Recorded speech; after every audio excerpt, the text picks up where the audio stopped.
beautiful city of Philadelphia. Today we're going to take a little tour of the city, learn some unusual and fascinating facts about it. It's a chilly day in Philly today. I am in full winter gear, heated gloves, 3 layers of shirts, long underwear under my 2-ply riding pants, big fuzzy socks.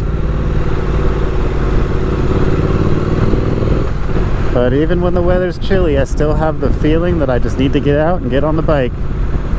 Today we're riding the street spin, because while cruising the streets of Philadelphia and staying local, what better bike to ride than a bike with street in the name?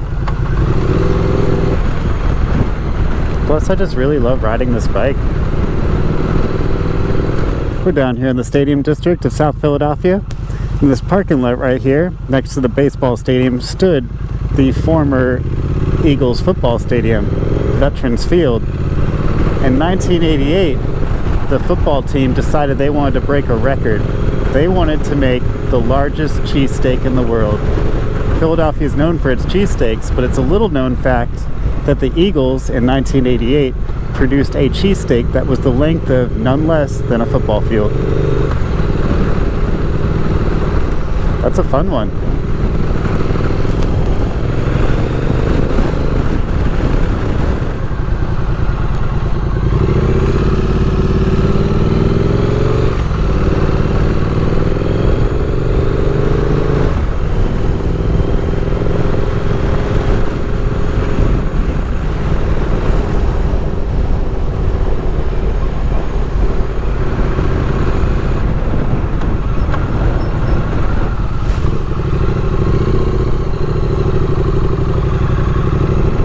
Did you know that the Port of Philadelphia was the first naval port in the United States?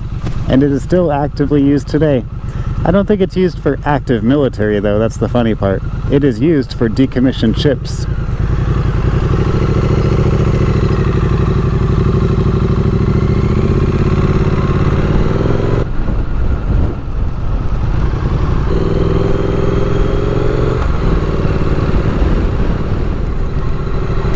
Did you know Revzilla's home base is right here in Philadelphia? It's not much more than a place to buy helmets. You can't really buy much else there, just kind of their apparel. But it's kind of cool that we have their home base. Although anytime you order anything off Revzilla, it's definitely coming from all other places in the country. My last package I got for a part for the CB came from Las Vegas, so they have distribution centers all over. This is just where they lay their corporate ties.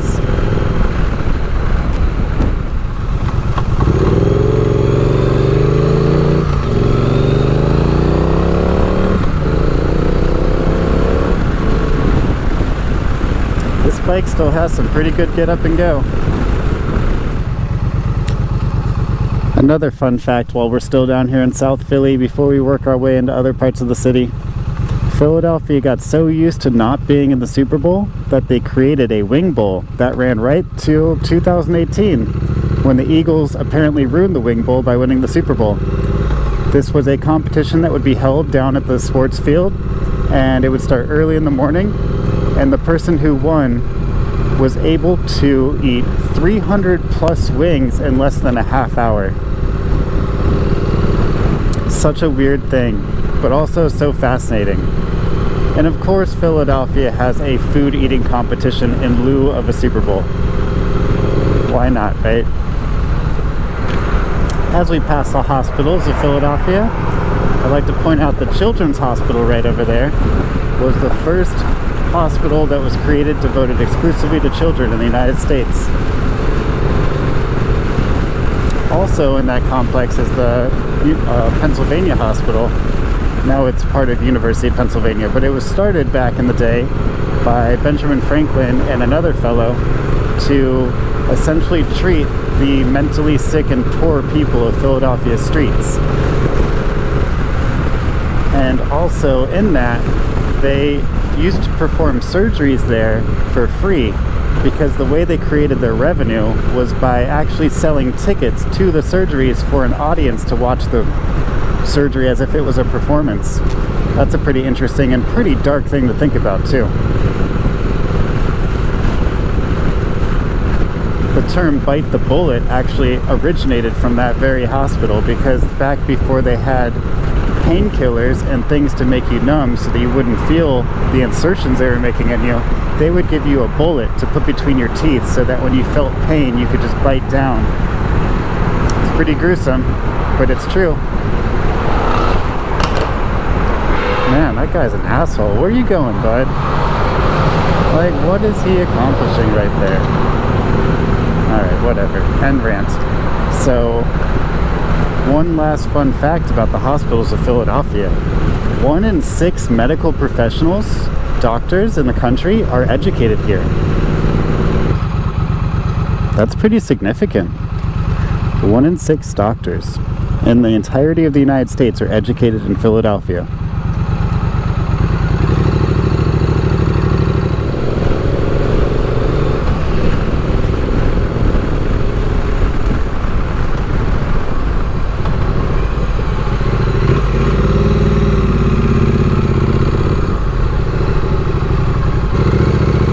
Gotta love Philly. You don't need a license plate.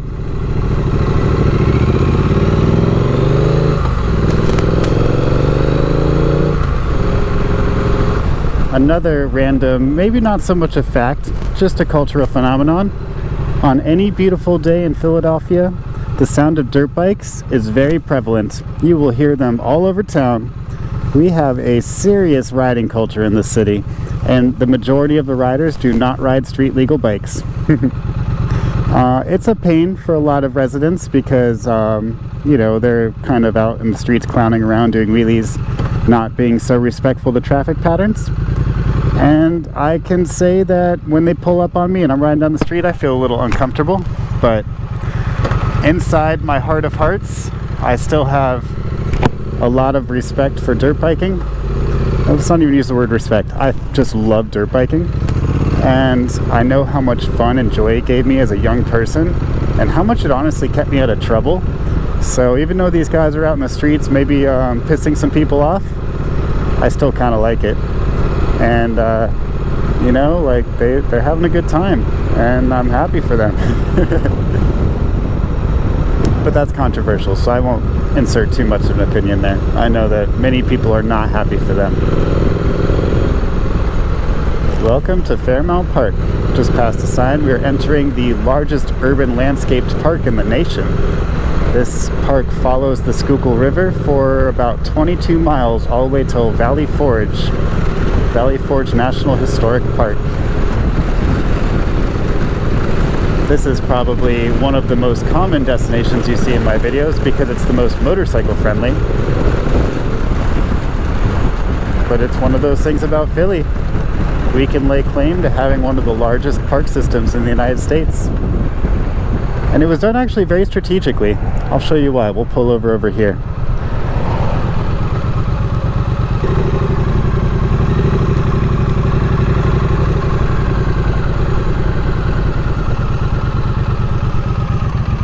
Well, I can't go into the valet zone, but we can just get a little bit of a perception. So there's this building right across the way from me. That's the Waterworks building.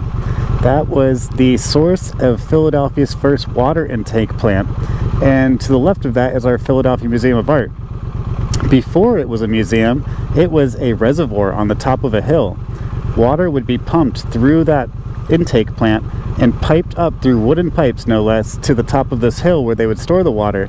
Then additional wooden pipes would be on the other side of the hill, and they would run down into the city, which lies more at sea level, and that was how the first water system was created. And in the United States, we had water in Philadelphia before the United States president had running water in his Oval Office. That's a pretty interesting fact. Prisoners in Philadelphia's prison system got to poop in toilets before the president. What do you think about that? But yeah, getting back to the Fairmount Park correlation here, the reason why Philadelphia decided to buy up 22 miles of the riverfront was to preserve this waterway, because at that point in time, paper mills and other industry was really taking off along the riverbanks of the Delaware, and they did not want to allow the Schuylkill River to become nearly as polluted as they were experiencing with the Delaware, because they wanted to preserve the integrity of the water supply. So 100 years later, we're still very much preserving our water supply. I'm thankful for that. And also, it's given us a beautiful green space, because you could see even on a winter day out here in Fairmount Park, everybody's still enjoying themselves, myself included. All right, let's head back into the city.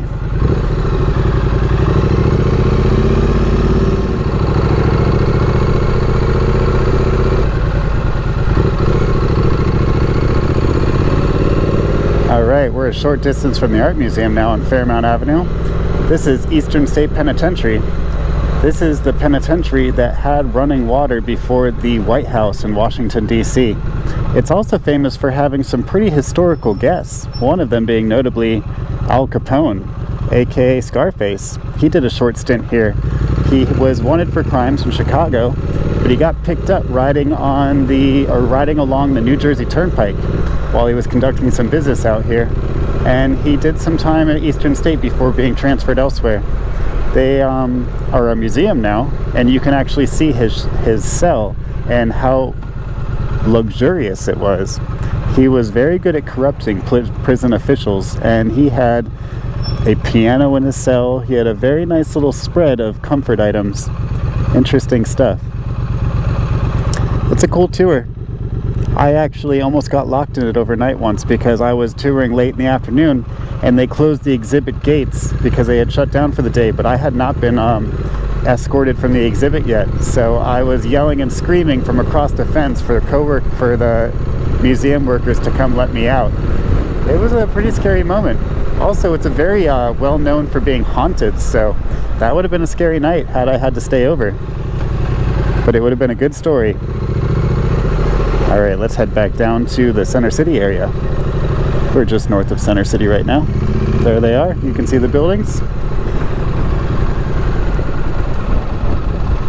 Fun fact, Philadelphia is known as being a mural city. We have over 2,000 murals painted on the side of buildings throughout the city. There's even tours you can take, hosted by official tour guides to show you the majority of them in one shot. Back on the Parkway, we are in the museum district. We have the Ben Franklin Museum there, it's our science museum. We have the Museum of Natural History across the way. That's where you can see lots of dinosaur bones and stuff. We just passed the original Free Library of Philadelphia. I believe, I don't want to say because I'm not exactly sure. I want to say it's Ben Franklin, but it might be a different historical figure who started the library, because up until that point you had to have subscriptions and pay to get your books, and he thought that books and education should be accessible publicly, so they created the Free Library of Philadelphia based on tax revenue. You might not be able to see William Penn across the top of the City Hall building straight ahead from me, but from this angle to the naked eye it looks like he has a boner. He's actually holding a scroll in his hand, but from this angle and the way that I'm looking at him, it looks like his hand is awfully close to his waistline and that there is a protrusion. This video is not made for kids, so we could talk about that, right? I was on a tour, a walking tour in that general area back there called The Good, the Bad, the Philly. And the tour guide, who was really funny, she pointed that out to us, and I can't not see it now. Every time I go by, I have to see it. Before, I never noticed it. But sometimes you just can't unsee things. Oh, the Street Twin is fun today. This is actually a really great cold weather bike because this windscreen is so massive. I'm really not doing too bad over here. Between the heated gloves and the windscreen, I'm feeling pretty toasty behind this cockpit.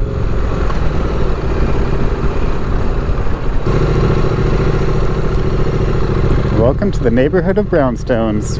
We're in the Rittenhouse section. I used to actually live on the block next up, and I loved it. It was beautiful. It's a different culture, and I wouldn't say it's a long-term place for me, but I really enjoyed the 1 year that I spent living in this area, just because of the experience alone. You know, it was just kind of cool to be a part of like such a historical area. A lot of these houses have rich histories, And a lot of them were designed in interesting ways. So there's always like a back alley because they all have areas in the back where horse and carriage should be pulled up. And that was kind of like their driveway back in the 1700s. And also they often had quarters for the house help, or whatever you call people that live in your house and clean it and be your butlers and all that good stuff. I don't know, not up to date with those terms, but essentially there were in many cases quarters built into these very large 5,000 square foot homes. This one in particular is actually more like 10,000 square foot. Can you believe this is a single family home? It's insane. Same with this one over here on the corner. They're beautiful though. There's just something about them, and the architecture is unmatched. But the reason I came down this way is because I want to take a right over here on 22nd Street and show you one of Philadelphia's darkest museums, which I just find fascinating.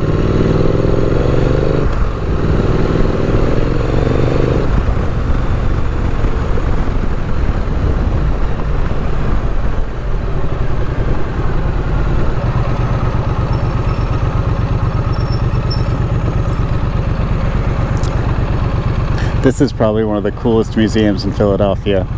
This is the Mutter Museum. It is a historical medical museum, and it's home to the remnants of over 3,000 skeletons. It's probably one of the only places where you can see the photographic slides of the autopsy of Albert Einstein's brain. There's things ranging from little displays of all the random foreign objects that people have accidentally swallowed, to amputations that have been put into preserving liquids. It's just gross, essentially. It's a lot of gross stuff. But if you're into dark, gross history, you would absolutely have a ball in this museum. And it's fairly inexpensive. I think it's less than $20. So if you ever choose to come to Philadelphia, I highly rank this one.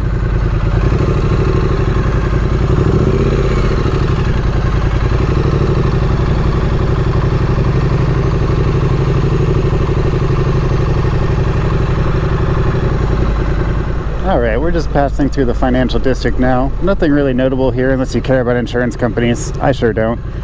But at the end of this little corridor is my favorite building in the city.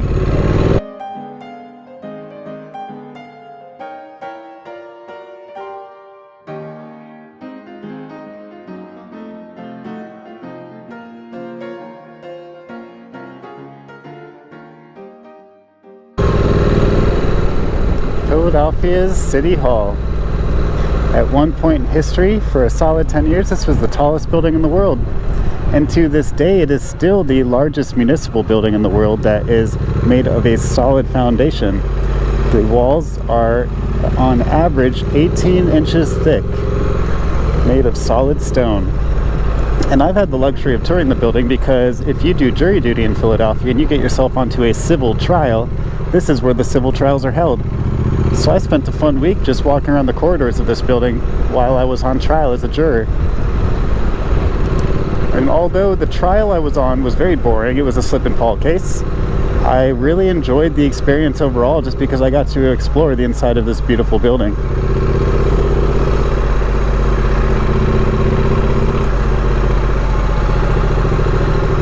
And as you can tell, there is a lot of detail in all of that brick. Well, it's not brick, all of that stone. This building took over 30 years to build. I just stalled my bike. I thought I was in neutral. But yeah, as I was saying, this building took over 30 years to build. By the time they actually finished the construction project, it was no longer in style. And it became kind of a political nightmare for a few generations because people thought it was out of place and ugly. Some people even thought they should tear it down completely. And I am so happy that never came to fruition, because that would have been a tragedy. Alright, now we're entering my favorite part of Philadelphia. This has kind of always been the area that I've spent most time in. I worked in this neighborhood for a long time. I still come here a lot because to the left of this building right here, the Pennsylvania Convention Building, and back that way is Reading Terminal Market. And I've shown it in a previous video, but I absolutely love the Reading Terminal Market. It was the first farmers market in Pennsylvania, and to this day it has a huge Pennsylvania Dutch flavor to it. And if you don't know much about the Pennsylvania Dutch, then you just need to know one thing: they can cook. They can cook good. They can bake too. I'm bigger on their savory food though, because they like to use a lot of sugar, and it's just a bit sweet for me, but their donuts are really good. Alright guy, you gotta get out the intersection. Come on. I know it's Sunday. People drive a lot slower on Sundays. I've learned that. But as we pass through this area, we will enter Old City, which, as you can imagine by its name, was kind of the first part of the city. The reason being is because Old City is on the Delaware River. And right on the Delaware River in Old City is Penn's Landing. All of these things make sense, right? Penn landed in Old City right off of the Delaware River when he was chartered by, I believe, Britain, the UK, however you want to call it, in the mid-1600s to come over here and establish the city of Philadelphia. But we'll take a slight detour and talk about one of the most popular things in Philadelphia that I think has very little historical significance, but I just know a few fun facts about it, so why not mention them? The Philadelphia Liberty Bell. Because, I mean, that's just one thing that everybody thinks about when they come to Philadelphia. It's actually a free tour. You can wait in line for 2 hours if you'd like to see it. You won't have to pay a thing. You just have to wait in a really big long line because every single tourist in town is trying to see it at the same time. But that being said, there's a few funny things, a few funny fun facts about the Philadelphia Liberty Bell. One is that if it were to be rung, it's right through this glass over here. I don't think the GoPro is going to pick it up very well. But if it were to be rung, it would be rung in an E flat. And two, it's spelled Pennsylvania with one N, because back when it was created, it was very acceptable to spell Pennsylvania with only one N. Sorry if my voice is shaky. I'm in the Old City area, so there's cobblestone everywhere. And also, I didn't mention it, but as I just passed by the Liberty Bell, on the right-hand side of the road was the building in which our Constitution was signed by all of the delegates.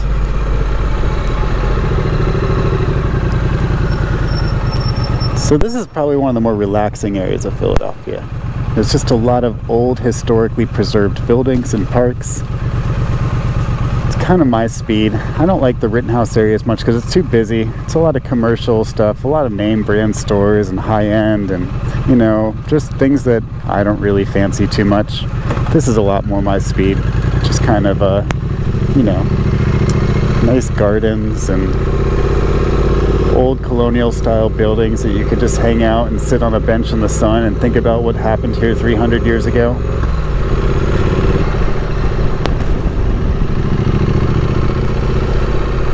Oh, also, this is a fun fact, is I see a statue back there. Philadelphia is actually a city that lays claim to having the most statues in a city in the United States. It's kind of a random one, but there's just a lot of art in the city. And with art come statues.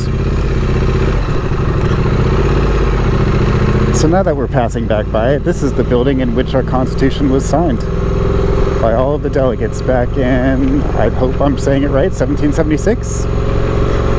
Pretty sure that's when it was signed, but I don't know. I like history, but I'm not a historian, so you can fact check me in the comments if you want to on that one, because I probably should know. Alright, full circle. Let's go down to Penn's Landing and see what's going on in the Delaware.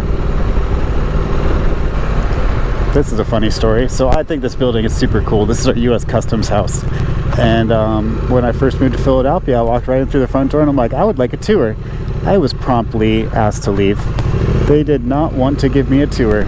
I was just this 21-year-old kid who thought it'd be perfectly acceptable to walk into a government building and take a look around, but security was tight, I guess rightfully so, and I was asked to leave almost immediately. More cobblestone. The Street Twin handles cobblestone great. This plush suspension is just bouncing around, but my butt's not feeling it, so I'll take that.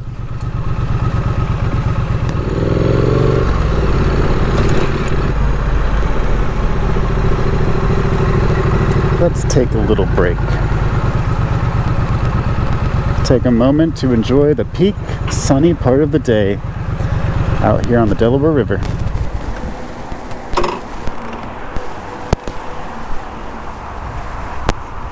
So this is Penn's Landing. Oh, and look, we got ice skating going on. That's kind of fun.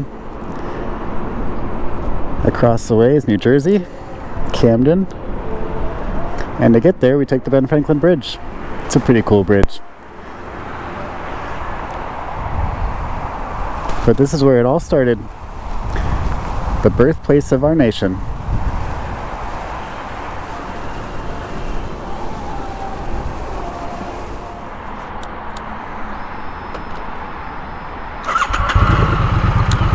That was a nice little break spot. Shall we continue?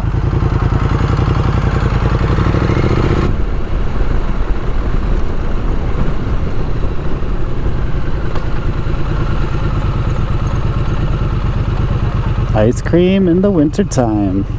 All right, I see you.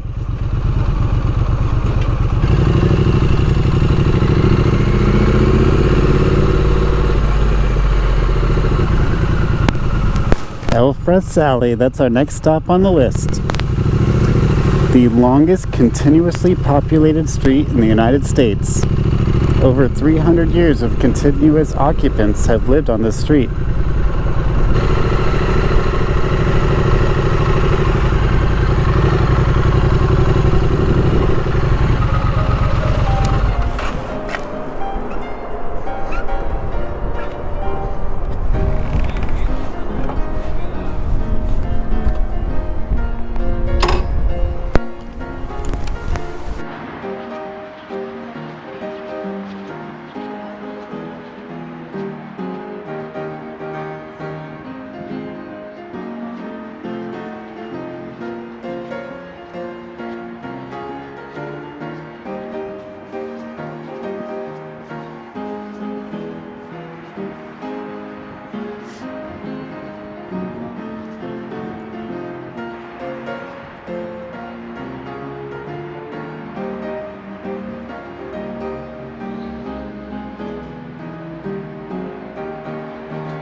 This is a fun fact. This is Philadelphia's first Episcopal church. It has been rebuilt 3 times throughout its history because it's burned down twice. Not so fortunate. Alright, we going off-roading today.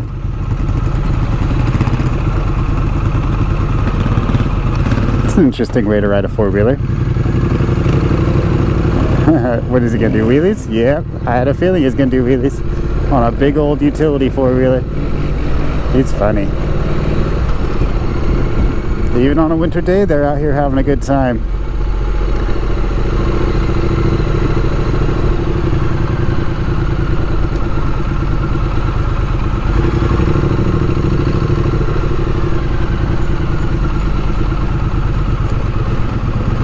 Alright, let's see the wheelie, bud. Alright. Good job. Alright, let's go enjoy some more cobblestone. Who doesn't love a little cobblestone?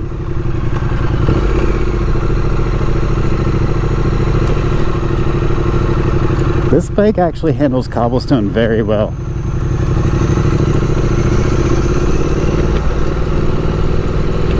Way better than the Shadow did. Although my front end sounds like a pogo stick right now. It's just bouncing around. Oh yeah, I want to go this way.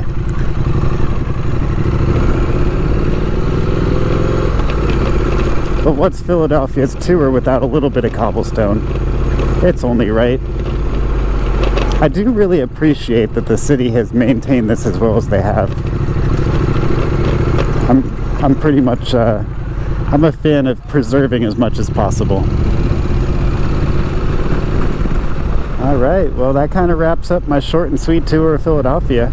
There's plenty of more to cover. Maybe I'll think of some new stuff for a later video, but as for today, that covers it. Hope you guys got some fun stuff out of this. I know it was fun for me. I love history and I love riding motorcycles, so in my opinion, this was a good day. And yeah, as always, stay safe, enjoy your rides, and come home to ride another day. I'll catch you guys in the next one.